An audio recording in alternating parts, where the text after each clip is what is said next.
pakinggan nila'y ang ganitong saysay. Nang aking matatat na papagutan ang abang sinta kong nasa bilangguan, natagpa sa yabak ng haring sukabal. Hinihinging tawad ng luha at daing, ang kaniyang anak na mutya ko't giliw.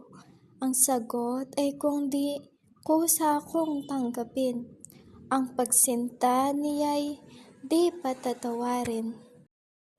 Ang di nabalinong matibay kong dibdib, ng suyo ng hari, bala at paghibig, naglambot na kusa't humain sa sakit, at nang mailigtas ang buhay ng ibig. Isang hating gabing kadilimay, lubha liim na naghugos ako sa bintana, walang kinasama kung hindi ang nasang matunton ang sinta kong nasa ang lupa.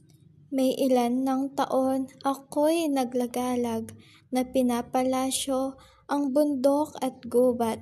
Dumating nga rito'y kita'y nailigtas sa masamang nasa iyong taong sukab.